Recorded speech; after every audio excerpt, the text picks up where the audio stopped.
अभी आपको समझ आएगा, बहुत इंपॉर्टेंट कॉन्सेप्ट है एनारोबिक रेस्पिरेशन और एरोबिक रेस्पिरेशन। सबसे पहले एरोबिक रेस्पिरेशन समझते हैं, और जब ये दो तरह की रेस्पिरेशन आपको समझ में आएगी तो आपको एक टॉपिक ऑटोमेटिकली समझ आने लग जाएगा जिसका नाम है फर्मेंटेशन। तो हम इसकी केमिकल इक्वेशन को भी देखेंगे और उसका टेस्ट होगा, और ये पेपर में मस्ट आती है, ये बात भी आप लिख लो। मैं सारे टॉपिक्स पढ़ा रहा हूँ, ये कभी रायगा नहीं जाएंगे। Aerobic respiration, this is the usual mode of respiration in plants and animals. आम तौर पर प्लांट्स और एनिमल्स के अंदर इस तरह से रेस्पिरेशन होती है एरोबिक या एरोबिकली। क्या है अभी आपके समझ में आएगा। It take place in the presence of free oxygen, यानी कि ये जो सांस लेने का अमल है, रेस्पिरेशन करने का अमल है, इसमें ऑक्सीजन की प्रेजेंस बहुत ज़रूरी है। ये ऑक्सीजन की प्रेजेंस में होती है। ऑक्सीडाइजिंग द फूड कम्प्लीटली, जिसमें फूड जो है वो पूरा टूट जाता है, ठीक है, ऑक्सीडाइज हो जाता है, टूट जाता है मुकम्मल तौर पे, ठीक है। तो इसकी केमिकल इक्वेशन ये बनी ग्लूकोज। ग्लूकोज का फार्मूला होता है C6H12O6। ये ग्लूकोज का फार्मूला प्लस ऑक्सीजन, ठीक है। ग्लूकोज और ऑक्सीजन ये लेता है, एरोबिक रेस्पिरेशन परफॉर्म होती है। बनाता क्या है, carbon dioxide CO2 plus H2O water plus energy 2827 kilo joule की, ये यूनिट है इसकी। किलो काल भी एक होती है, किलो जूल भी एक है, ये एनर्जी है। इतनी एनर्जी आपको मिलेगी। यानी ये क्या बोला इसने, प्लांट्स और एनिमल्स करते हैं, हम भी एरोबिक रेस्पिरेशन करते हैं, हम एनिमल्स में शुमार हैं, ठीक है। तो एरोबिक रेस्पिरेशन क्या होती है, वो लाजमी उसमें ऑक्सीजन की प्रेजेंस होनी चाहिए, सही है। और प्लांट्स और एनिमल्स इस तरह की रेस्पिरेशन करते हैं। उस रेस्पिरेशन में होता क्या है, फूड कम्प्लीटली ऑक्सीडाइज हो जाती है, आप इस तरीके से बोलोगे, ऑक्सीडाइज पूरा टूट जाना।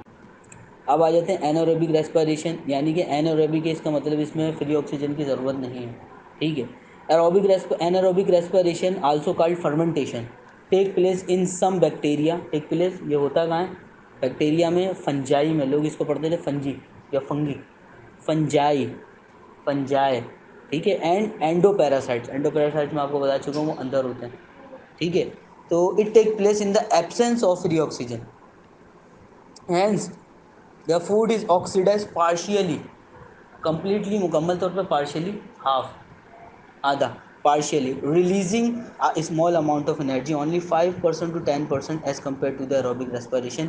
The end product of anaerobic respiration in bacteria and fungi are ethanol, ठीक है। देखो एनारोबिक रेस्पिरेशन जब वो करता है, देखो यहाँ पर हमारे पास ये बना था प्रोडक्ट, ये थे रिएक्टेंट्स, ये थे प्रोडक्ट्स, हमने ये मिलाए तो ये बन गए।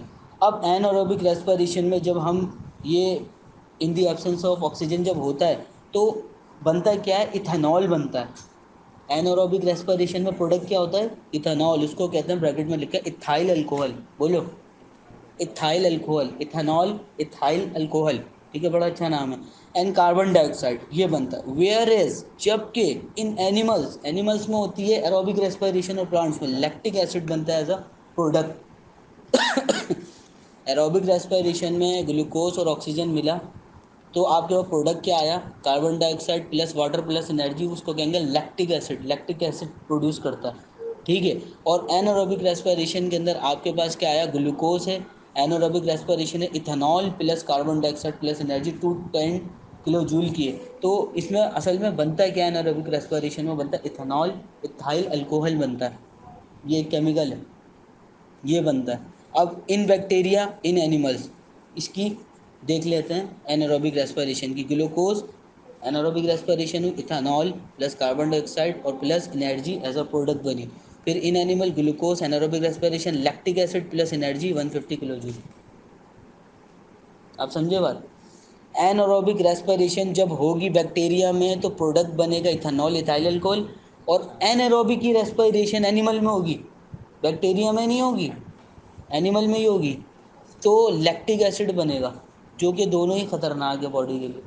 अब देखो बैक्टीरिया है, बैक्टीरिया कहाँ होता है, कोनों खुजड़ों गारों के अंदर भी, ज़मीन के नीचे भी, कहीं भी घुसा होगा बैक्टीरिया, मरता क्यों नहीं है, ऑक्सीजन की ज़रूरत ही नहीं है, फर्मेंटेशन कर रहा है वो। हमें ऑक्सीजन की ज़रूरत है, हमें कहीं 2 कमरे नीचे बना दो ज़मीन के, ले जाओ, ऑक्सीजन नहीं मिलेगा तो खिड़की खोलो, ये करो, सांस नहीं आ रही। मैं पहले भी बताया था, air is a mixture of gases, air is a mixture of different gases, तो उसमें ऑक्सीजन भी अभी हम इनहेल और एक्सहेल कर रहे हैं बैठ के, समझ रहे हो आप बात। तो डायरेक्टली आ जाते हैं वेरी वेरी इंपॉर्टेंट टॉपिक के ऊपर, जो है fermentation. The anaerobic respiration of fungi and bacteria is commonly known as as alcoholic fermentation. Fermentation जो होती है वो फंजाई और बैक्टीरिया में होती है आमतौर पे कॉमनली, ठीक है। Because in the absence of oxygen glucose is broken down into ethyl alcohol. Glucose जो होता है ना वो इथाइल अल्कोहल में टूट जाता है इन कार्बन डाइऑक्साइड में, ठीक है। ये हो जाता है किसकी, ऑक्सीजन नहीं होता तो ग्लूकोज जो है वो इथाइल अल्कोहल और इसके अंदर carbon dioxide. This fermentation process is commercially utilise. ये जो तरीका है ना कमर्शियली मतलब ये इंडस्ट्री में कमर्शियली यूज़ किया जाता है पैसे कमाने के लिए, यूटिलाइज किया जाता है in making alcoholic products. Alcoholic products like beer, wine, vinegar, vinegar कहते हैं सिरके को, वाइन सड़े हुए अंगूरों से मिलकर बनती है, ये फर्मेंटेशन हो रही है इन एरोबिक रेस्पिरेशन के थ्रू, ये हो रहा है। तो राइपिंग ऑफ टी लीव्स, वो जो जो हम चाय पीते हैं उसके जो पत्ते होते हैं उनका पकना, टोबैको लीव्स का पकना, ठीक है। प्रिपरेशन ऑफ चीज़, योगर्ट, दही और ब्रेड, ये सब कैसे बनता है, ये फर्मेंटेशन से बनता है। इसको कमर्शियली यूटिलाइज किया जाता है। कमर्शियल समझते हो प्राइवेटली पैसे के लिए,